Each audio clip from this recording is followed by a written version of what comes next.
हिजाब, मजार, फिरका, ये सारी चीजों का कहीं पर भी कोई जिक्र नहीं है, बल्कि मजार और फिरका के लिए तो गुनाह बोला गया है।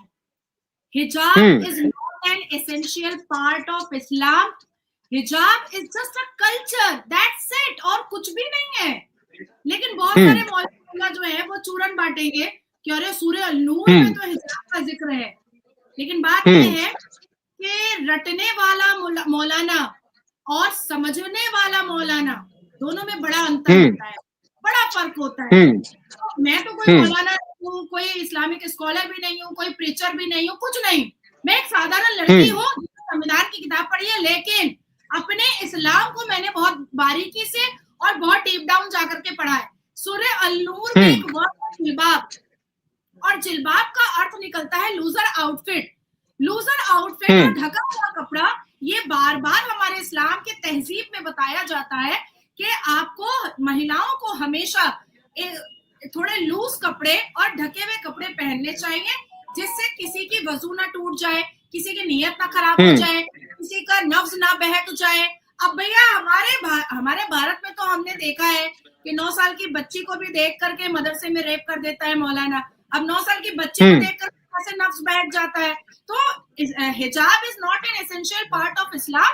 Hijab is just a culture in Muslim community, that's it. इसके अलावा नहीं, लेकिन ये कल्चर की शुरुआत कहाँ से हुई? अगर जो लोग हैं वो अगर हिजाब पहन रहे हैं, महिलाएं हिजाब पहन रही है, तो शुरुआत कहीं से तो हुई होगी।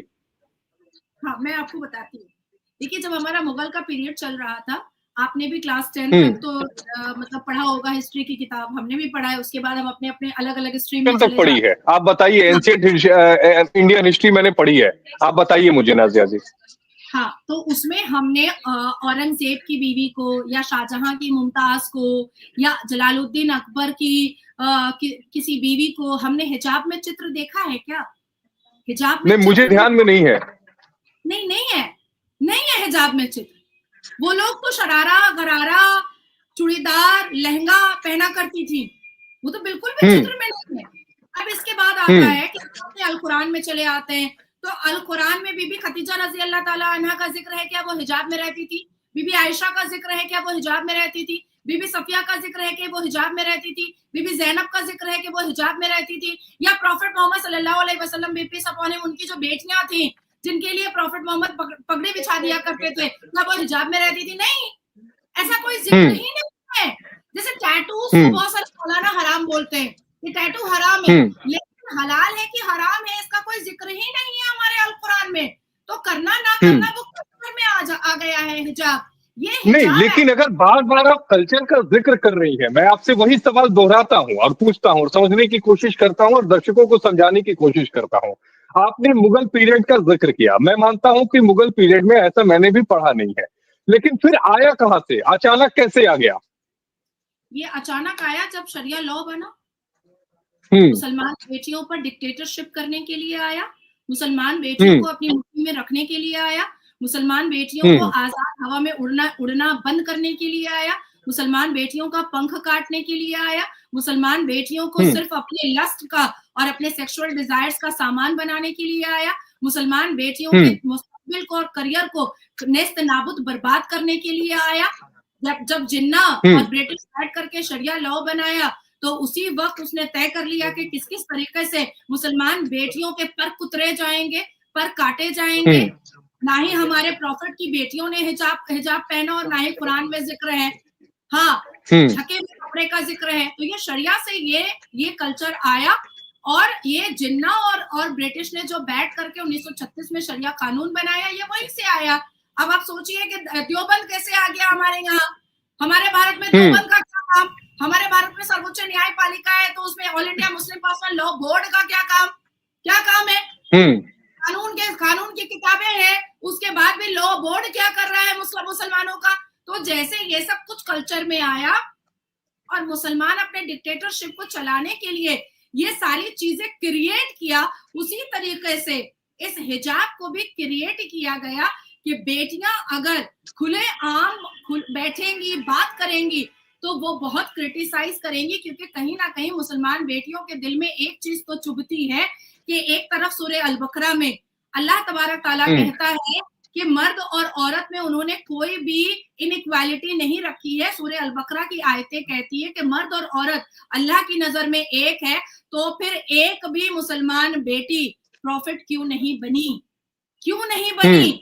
बीबी मरियम के लिए आयत उतारी गई, एक पूरा सूरह मरियम की आयत बनी, लेकिन वो भी प्रॉफिट नहीं बनी। तो इसीलिए कोई प्रखर होकर के बात ना करे मुसलमान बेटी, अपने हक के लिए आवाज ना उठाए मुसलमान बेटी, अपने इस्लामिक राइट के लिए आगे ना आए मुसलमान बेटी, अपने हक और अपने वजूद के लिए आवाज ऊंची ना करे मुसलमान बेटी। इसके लिए हिजाब बहुत ज्यादा काम आता है इन लोगों को, मुसलमान पुरुषों को। मैं आपको एक और इंसिडेंट बताती हूँ कि एक तरफ ये कहते हैं हमारे भारत में, अरे हिजाब तो इस्लाम का पार्ट है।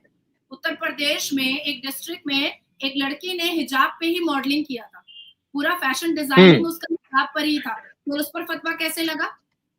कैसे लगा? और क्यों लगा?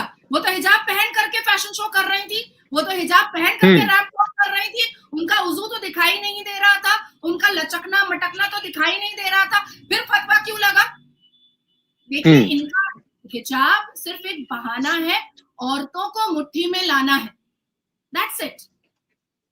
नहीं, लेकिन आपको नहीं लगता कि जो कुछ लोग कहते हैं कि अब दो तरह के इस्लाम चलते हैं, एक अल्लाह का इस्लाम और एक मुल्ला का इस्लाम, तो जो लोग मुल्ला का इस्लाम मानते हैं वो लोग इस तरह की चीजें करते हैं? ऐसा है सर कि मुल्ला का तो कोई इस्लाम है ही नहीं, एक अल्लाह का नहीं, इसीलिए मैंने कहा कि कहा जाता है। हाँ, एक अल्लाह का इस्लाम है और एक जिन्ना का इस्लाम है। अल्लाह के इस्लाम को ना मानने की कसम भारत के मुसलमानों ने खा रखी है, और जिन्ना के इस्लाम को मनवाने की कसम भारत के जितने भी ठेकेदार मुसलमान समाज के उन्होंने वो भी खा रखा है कसम, कि अल्लाह का इस्लाम नहीं मानेंगे, जिन्ना के इस्लाम को मनवाएंगे। तो मुझे ऐसा लगता है कि अल्लाह जहां एक तरफ कहता है 306 बार अल कुरान में इंसानियत की बात, तो अगर अल कुरान को फॉलो करने वाले मुसलमान होते तो ये सरफराज और ये शब्बीर ने बहराइच में राम गोपाल मिश्रा के छाती पर 35 गोलियां तो नहीं दागी होती, या हमारी हिंदू बेटियों की बोटियां करके फ्रिज में तो नहीं ये लोग डालते, या माले गनीमत समझ करके जिहाद के नाम पर हिंदू बेटियों को लूटते तो नहीं, या उनको बेआबरू तो नहीं करते, उनकी इज्जत तार तो नहीं करते।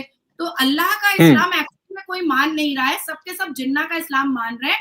जिन्ना जैसा खुद अश्लील और बहरूपिया था और डायबोलिक माइंड का था, वैसे ही ये सारे मुसलमान होते चले जा रहे हैं हमारे भारत के। लेकिन कुछ बयान आए थे जब इस पर हम लोग डिबेट कर रहे थे इससे पहले, तो कई मुस्लिम महिलाओं के बयान आए थे। वो कह रही थी कि हम तो पर्दा रखेंगे। क्या महिलाओं को भरमाया गया है, भटकाया गया है और उन पर एक साइकोलॉजिकल दबाव बनाने की कोशिश की गई है, और ये बताने और समझाने की कोशिश की गई है क्या कि ये इस्लाम का अंदरूनी हिस्सा है, आपको पर्दे में रहना है?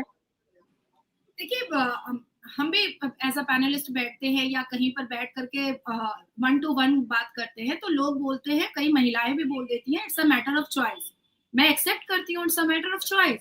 मेरा चॉइस होगा मैं बिकिनी पहनूं, मेरा चॉइस होगा मैं हिजाब पहनूं, कोई नहीं मुझे मना कर सकता है, कोई मेरे ऊपर बाउंडेशन नहीं लगा सकता है। लेकिन जो 3 साल की बच्ची को हिजाब पहना करके घुमाया जाता है, उसका भी मैटर ऑफ चॉइस होता है क्या? जो 6 साल की बच्ची को स्कार्फ और हिजाब पहना करके घुमाया जाता है, वो मैटर ऑफ चॉइस होता है क्या?